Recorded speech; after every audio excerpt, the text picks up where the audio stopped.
नमस्कार बच्चों, मैं सीमा पांचाल राजकीय बालिका इंटर कॉलेज से। बच्चों, आज हम कक्षा 9 में गणित विषय के अंतर्गत प्रायिकता पाठ, जिसको हम प्रोबेबिलिटी भी कहते हैं, का अध्ययन करेंगे। हमारे चर्चा के बिंदु रहेंगे भूमिका, उसके बाद पढ़ेंगे प्रायिकता एवं प्रायोगिक दृष्टिकोण, उसके बाद आधुनिक युग में प्रायिकता के सिद्धांत का उपयोग, उसके बाद पढ़ेंगे हम प्रायिकता का अर्थ, उसके बाद यादृच्छिक प्रयोग किसको कहते हैं, फिर पढ़ेंगे हम प्रतिदर्श समष्टि, फिर पढ़ेंगे घटना एवं घटनाओं के प्रकार, उसके बाद हम लोग अध्ययन करेंगे प्रायिकता से संबंधित कुछ सवालों को सॉल्व करेंगे और फिर इन सवालों को सॉल्व करते समय हमको किन महत्वपूर्ण बातों को ध्यान रखना है उसका अध्ययन करेंगे और लास्ट में हम लोग गृह कार्य के ऊपर डिस्कस करेंगे। सबसे पहले आता है भूमिका। प्रायिकता के सिद्धांत की उत्पत्ति 17वीं शताब्दी में यूरोप में हुई, जहाँ पर उद्योगपतियों एवं व्यापारियों ने संबंधित परिणामों के पूर्वानुमान लगाने के प्रयास किए, जिससे वो अधिक से अधिक लाभ ले सकें। उस समय के जो गणितज्ञ थे गैलीलियो और पास्कल आदि ने इस समस्या के समाधान के लिए नई नई विधियों का विकास किया, जिससे गणित की इस शाखा की उत्पत्ति हुई। उसके बाद बच्चों 18वीं और 19वीं शताब्दी में प्रमुख गणितज्ञ लाप्लास, गॉस और बर्नौली ने इस सिद्धांत का और विकास किया। 20वीं शताब्दी में प्रायिकता सिद्धांत पर आधारित प्रतिचयन सिद्धांत और निर्णय सिद्धांत का विकास हुआ, जिसका श्रेय एसआर फिशर और कार्ल पियर्सन को जाता है। इसके बाद है प्रायिकता एक प्रायोगिक दृष्टिकोण। हमारे सामने प्रतिदिन ऐसी घटनाएं घटित होती हैं जिनके एक से अधिक परिणाम हो सकते हैं। जैसे दैनिक जीवन में अगर हम बात करें, आज बारिश हो सकती है और अगर उसका हम उल्टा सोचें, आज बारिश नहीं भी हो सकती है। तो ऐसी घटनाओं के परिणामों का पूर्वानुमान करके व्यक्ति लाभ उठाने का प्रयास करता है। अतः इस प्रकार हम कह सकते हैं किसी भी घटना से संबंधित पूर्व सूचनाओं एवं परिस्थितियों के आधार पर परिणामों की संभावनाओं को पता करने के प्रयास को प्रायिकता कहते हैं। इसके बाद है आधुनिक युग में प्रायिकता के सिद्धांत का क्या क्या उपयोग है और कहाँ पर उपयोग है। आधुनिक युग में प्रायिकता का सिद्धांत का उपयोग विभिन्न क्षेत्रों में भविष्य के संबंध में निर्णय लेने हेतु किया जा रहा है। जैसे किसी राज्य या देश का बजट बनाने में, बीमा कंपनियों में, संयोग पर आधारित खेलों में। संयोग पर आधारित खेल जैसे कि आपका क्रिकेट है, रेस है, इन सब चीज़ों में, कृषि में, वैज्ञानिक अनुसंधान में, भौतिक विज्ञान आदि के क्षेत्र में। प्रायिकता का अर्थ, अगर प्रायिकता शब्द की बात करें तो इसका अर्थ क्या होता है। सामान्यतः गणित में प्रश्नों के उत्तर निश्चित होते हैं। मोस्टली अभी तक आपने जो क्वेश्चंस पढ़े होंगे उनके जो आंसर हैं वो निश्चित होते हैं। जैसे अगर हमें वृत्त की त्रिज्या पता है, r का मान पता है, तो वृत्त की परिधि हम 2πr से निकाल सकते हैं, वृत्त का क्षेत्रफल हम πr² से निकाल सकते हैं। ये मान अपरिवर्तित हैं, यानी कि इनका मान बदल नहीं सकता है। उसी प्रकार अगर हमें किसी घन की कोर पता है तो हम उस घन का आयतन और पृष्ठीय क्षेत्रफल निकाल सकते हैं, जो कि निश्चित है एवं अपरिवर्तित है। इसके बाद किसी वस्तु की चाल पता होने पर, अगर हमें उसकी चाल पता है तो हम ये निश्चित रूप से कह सकते हैं कि वो वस्तु निश्चित दूरी तय करने में कितना समय लेगी। परंतु अब हम निम्न प्रश्नों पर अगर विचार करें, क्या आज वर्षा होगी। दूसरा है एक सिक्के को उछालने पर चित आएगा या पट आएगा। और इसके बाद क्या राहुल रेस जीतेगा। ये सब प्रश्न ऐसे हैं कि जिनके उत्तर हाँ भी हो सकते हैं और नहीं भी हो सकते हैं। इन प्रश्नों के उत्तर हाँ या नहीं दोनों हो सकते हैं, अर्थात इनके परिणामों में अनिश्चितता है। अतः प्रायिकता ऐसी घटनाओं की अनिश्चितता की माप का अध्ययन करती है। अनिश्चितता की माप यानी कि वो घटना कितने % तक संभव है, कितने % तक असंभव है, जिनके केवल एक ही परिणाम ना होकर अनेक संभव परिणाम हो और ये परिणाम पूर्णतः संयोग पर आधारित हों, निष्पक्ष हों। यादृच्छिक प्रयोग, जिसको हम कहते हैं रैंडम एक्सपेरिमेंट। ऐसे प्रयोग जिनके सभी संभव परिणाम हमें ज्ञात हों, परंतु जब हम उस प्रयोग को करें तो निश्चित रूप से यह नहीं कहा जा सकता कि हमें कौन सा परिणाम जो है वो प्राप्त होगा। जैसे किसी पासे को फेंकने पर निम्न परिणाम प्राप्त होते हैं। अगर हम किसी पासे को फेंकेंगे तो निश्चित रूप से या तो 1 आएगा, या 2 आएगा, या 3 आएगा, या 4 आएगा, या 5 आएगा, या 6 आएगा। इसके अतिरिक्त और कोई अंक नहीं आ सकता। परंतु जब हम पासे को फेंकते हैं तो हम ये कहना असंभव है कि कौन सा अंक आएगा। इसी प्रकार जब किसी हम सिक्के को उछालते हैं तो हमको पता होता है कि चित या पट में से 2 ही आ सकते हैं, परंतु जब हम सिक्के को उछालते हैं तो हमारे लिए यह कहना अनिश्चित है कि चित ही आएगा या पट ही आएगा। इसके बाद आता है प्रतिदर्श समष्टि, जिसको हम इंग्लिश में कहते हैं सैंपल स्पेस। तो किसी यादृच्छिक प्रयोग से संबंधित सभी परिणामों के समुच्चय को, अगर हमने कोई रैंडम एक्सपेरिमेंट किया तो उससे जितने संभव परिणाम हो सकते हैं उनके सेट को हम कहते हैं प्रतिदर्श समष्टि, जिसको इंग्लिश में हम सैंपल स्पेस कहते हैं और इसको कैपिटल S से निरूपित करते हैं। जैसे अगर हम कुछ एग्जाम्पल्स लें कि जैसे अगर हमने एक सिक्के को उछाला तो सैंपल स्पेस में कितने एलिमेंट्स होंगे? 2। कौन कौन से? या तो हेड आएगा या तो टेल आएगा। अगर हमने 2 सिक्कों को उछाला तो दोनों सिक्कों के हेड आ सकते हैं, एक सिक्के का हेड आ सकता है, दूसरे का टेल आ सकता है, तीसरा पहले सिक्के का टेल आए, दूसरे का हेड आए, और चौथा दोनों सिक्कों के टेल आए। ये 4 हमें परिणाम प्राप्त हो सकते हैं। अगर हम एक पासे को फेंकें तो हमें कितने अंक प्राप्त हो सकते हैं? या तो 1 आएगा, या 2 आएगा, या 3 आएगा, या 4 आएगा, या फिर 5 आएगा, और या 6 आएगा। 2 पासों को अगर हम फेंकें तो हमें निम्न प्रकार के बिंदु जो हैं सैंपल स्पेस में प्राप्त होंगे, और ये टोटल जो होते हैं वो 36 होते हैं। तो यहाँ पर एक सूत्र बच्चों हमको ध्यान रखना होगा कि अगर हम n सिक्कों को उछालें तो सैंपल स्पेस में जो एलिमेंट्स की संख्या है वो 2 टू द पावर n, यानी कि 2 की घात n होगी। यहाँ पर n का मान सिक्कों की संख्या है। मान लीजिए अगर आपने 3 सिक्के उछाले तो हम कह सकते हैं कि सैंपल स्पेस में अवयवों की संख्या 2 की घात 3, यानी कि 2 इंटू 2 इंटू 2, यानी कि 8 होगी।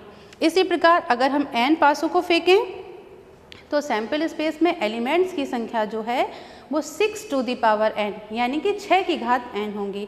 आपने अगर 2 सिक्के उछाले तो हम कहेंगे 6 की घात 2, यानी कि 6 का वर्ग, यानी कि 6 इंटू 6, यानी कि 36।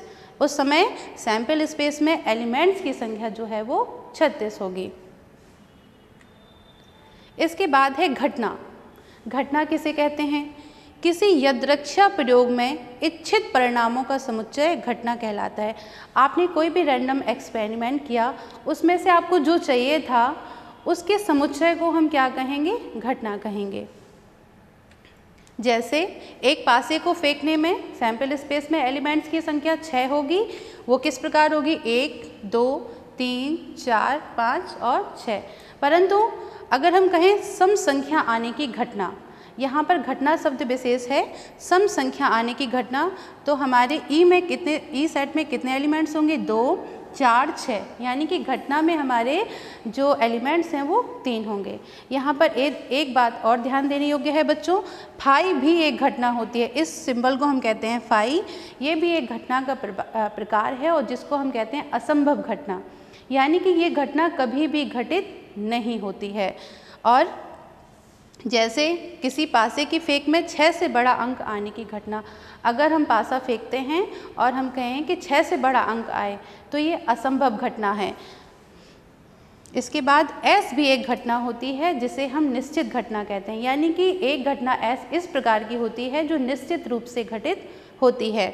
जैसे पासे की फेंक में 7 से छोटा अंक आने की घटना। फिर है घटनाओं के प्रकार। तो घटनाओं के प्रकार 2 प्रकार की घटनाएं होती हैं। पहला, जिसको हम सरल या प्रारंभिक घटना कहते हैं, ऐसी घटना जिसमें सैंपल स्पेस का केवल एक एलिमेंट होता है सरल घटना कहलाती है। जैसे 2 सिक्कों की उछाल में हमारे सैंपल स्पेस में एलिमेंट्स क्या होंगे? हेड हेड होगा, हेड टेल होगा, टेल हेड होगा और टेल टेल होगा। परंतु हम आपसे कहें 2 टेल आने की घटना, तो यहाँ पर ई में क्या हो जाएगा, टी, यानी कि केवल एक एलिमेंट, तो ये घटना हमारी सरल घटना कहलाती है। इसके बाद है मिश्र या यौगिक घटना। ऐसी घटना जिसमें सैंपल स्पेस के एक से अधिक अवयव होते हैं, यानी कि उसमें एलिमेंट्स की संख्या एक से अधिक होनी चाहिए, वो घटनाएं हमारी मिश्र घटना या यौगिक घटना कहलाती हैं। जैसे मान लीजिए आपने 2 सिक्कों को छाला, तो सैंपल स्पेस में एलिमेंट्स हमारे ये हुए, और अगर हम आपसे कहें कम से कम एक शीर्ष आने की घटना, तो हमारे ई में कितने एलिमेंट्स हो जाएंगे, हेड टेल और टेल हेड, यानी कि 3 एलिमेंट्स हो जाएंगे। तो ये घटनाएं जो हैं वो हमारी मिश्र घटना या यौगिक घटना कहलाती हैं। इसी प्रकार से एक पासे की फेंक में सैंपल स्पेस में हमारे एलिमेंट्स हो जाएंगे 6, और हम आपसे कहें सम संख्या आने की घटना, तो हमारा ई में क्या हो जाएगा, 2, 4, 6, यानी कि यहाँ पर एलिमेंट्स कितने हैं, 3। तो ये घटना हमारी कहलाएगी यौगिक घटना या मिश्र घटना। उसके बाद घटनाओं का निषेध।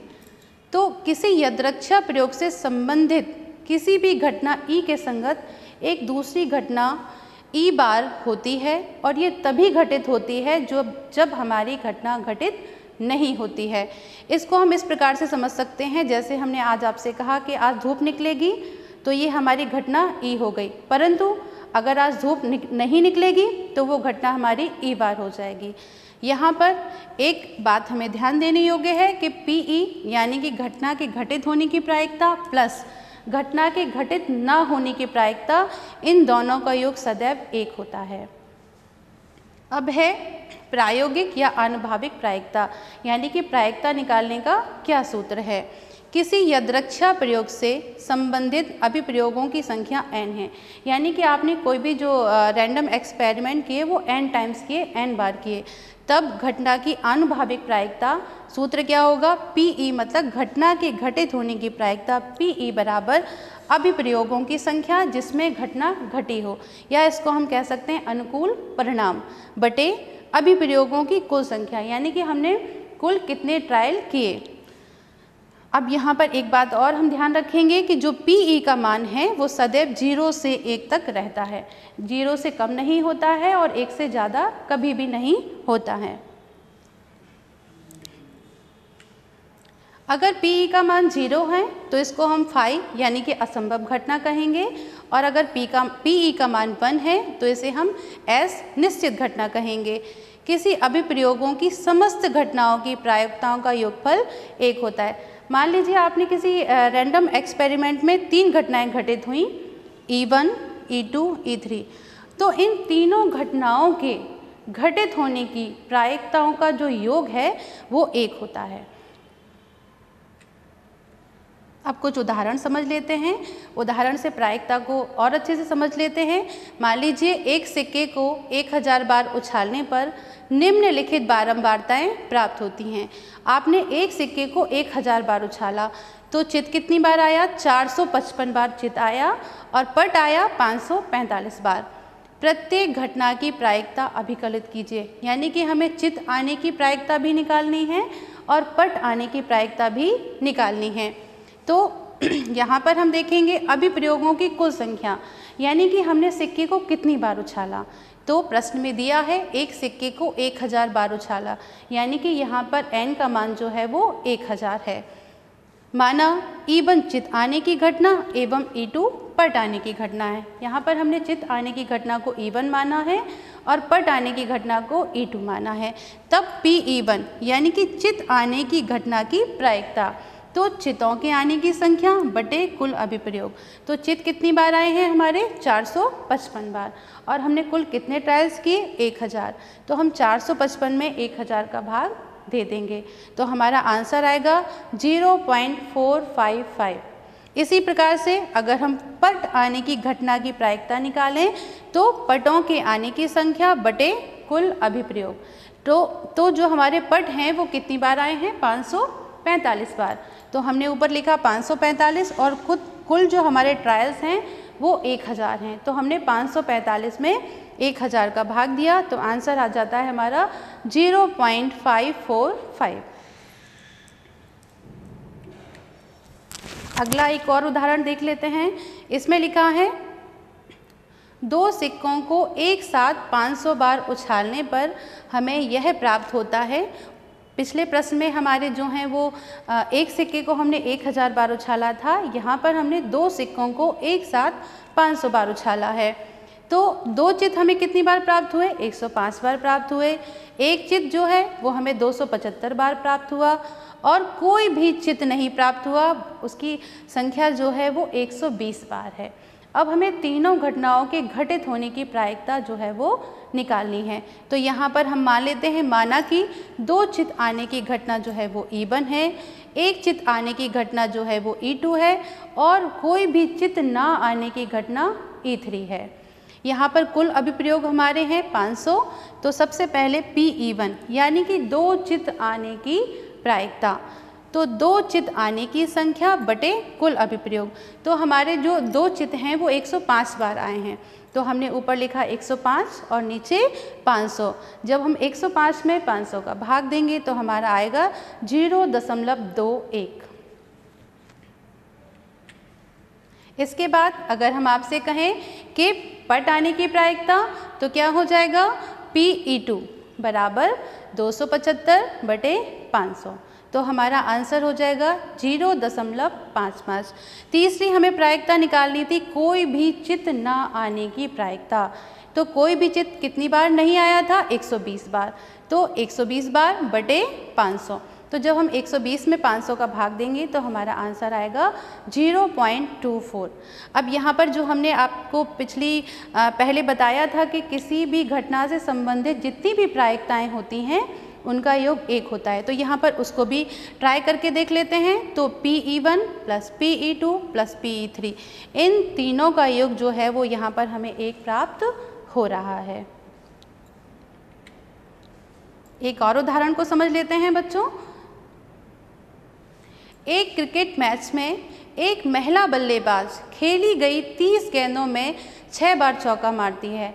एक महिला बल्लेबाज ने 30 गेंदों को खेला, उस 30 गेंदों में उसने 6 बॉलों पर जो है वो चौका मारा।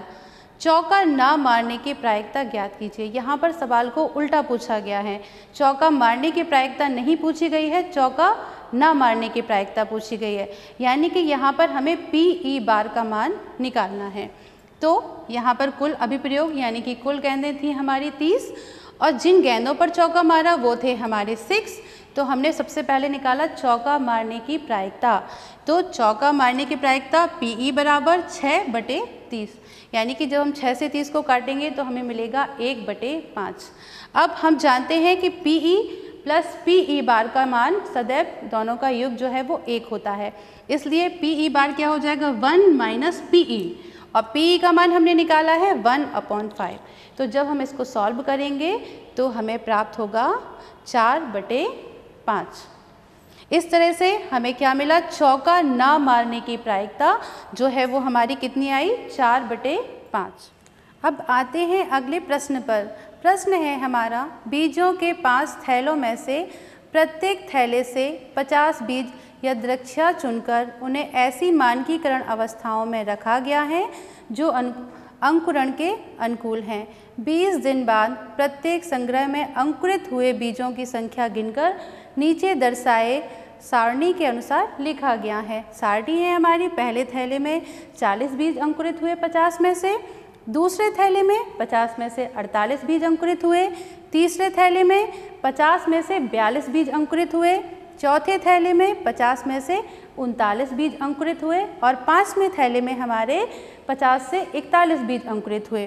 तो उन्होंने पूछा है एक थैले में 40 से अधिक बीज अंकुरित होने की प्रायिकता।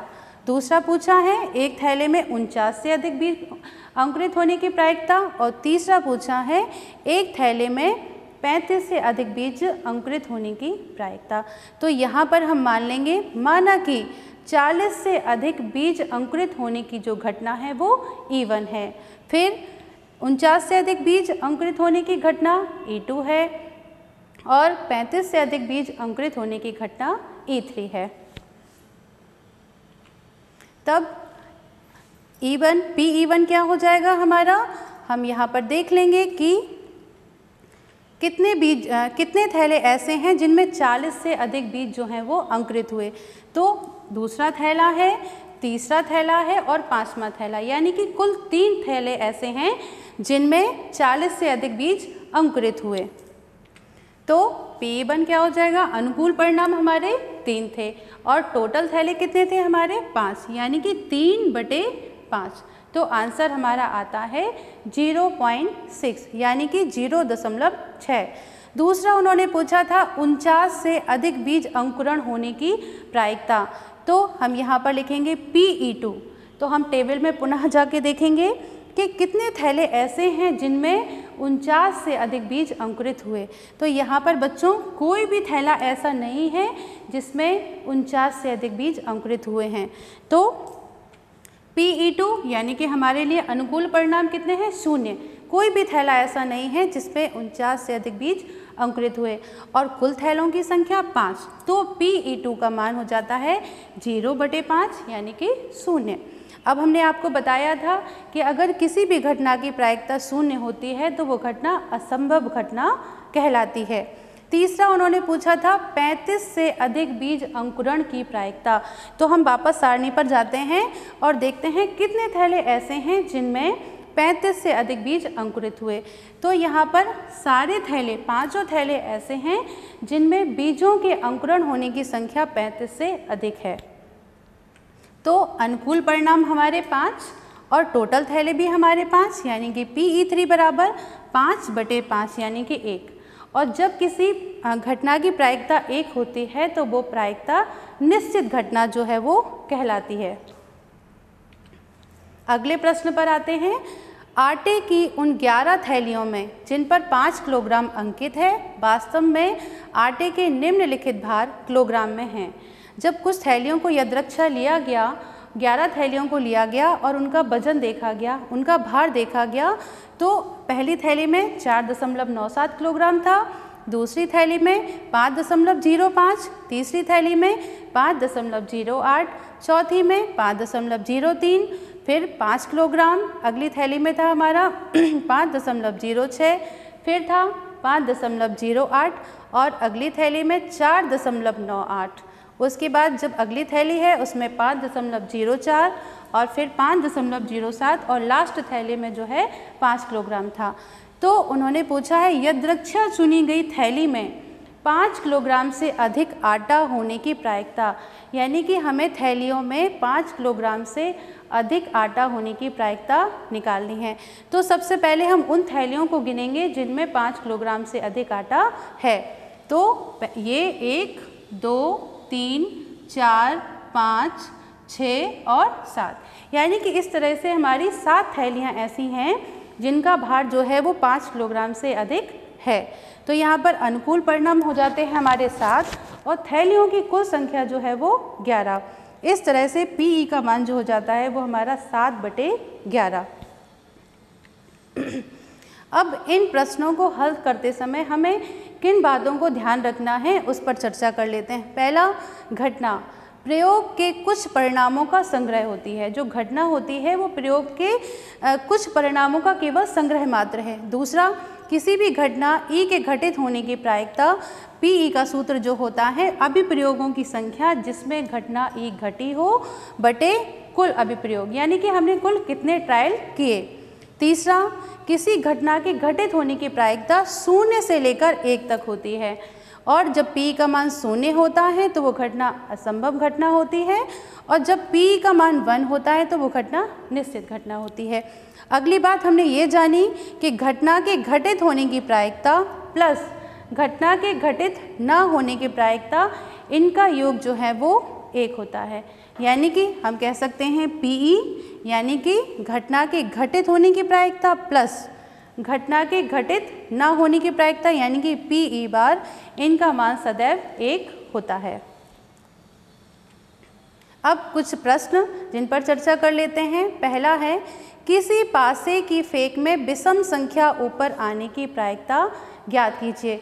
तो पासा फेंकने में जो हमारे कुल अभिप्रयोग होते हैं वो होते हैं 6 यानी कि 6 और विषम संख्या कितनी बार आ सकती है? 1, 3 और 5, यानी कि अनुकूल परिणाम जो हैं वो हमारे यहाँ पर 3 हैं और कुल अभिप्रयोग जो हैं वो 6 हैं। इस तरह से अगर हम यहाँ पर घटना के घटित होने की प्रायिकता निकालें तो हमारा हो जाएगा 3/6, जिसको हम कह सकते हैं 1/2। दूसरा प्रश्न दिया है, एक थैले में 2 काली एवं 4 लाल गेंद हैं, या एक थैला हमको दिया गया है जिसमें 2 काली गेंद रखी हुई हैं और 4 लाल गेंदें रखी हुई हैं, तब थैले से यदृच्छा निकाली गई गेंद लाल होने की प्रायिकता। तो यहाँ पर हम पहले देखेंगे कि लाल गेंद थैले में कितनी हैं। तो यहाँ पर PE यानी कि अनुकूल परिणाम जो हैं वो हमारे 4 हैं और कुल गेंदों की संख्या 2 + 4 यानी कि हो जाएगा हमारा 6। तो हम यहाँ पर कह सकते हैं लाल गेंद होने की प्रायिकता PE = 4/6। इसको हम जब हल करेंगे तो आंसर आएगा हमारा 2/3। अगला प्रश्न है, किसी घटना के घटित होने की प्रायिकता 2/3 है, तब घटना के ना घटित होने की प्रायिकता ज्ञात कीजिए। यानी कि यहाँ पर हमें PE का मान दिया गया है और हमें PE बार का मान निकालना है। तो हम सूत्र का प्रयोग करेंगे, PE + PE बार = 1। इस तरह से हम इन प्रश्नों को हल करेंगे। आशा करते हैं आपको ये अभ्यास पसंद आया होगा। धन्यवाद।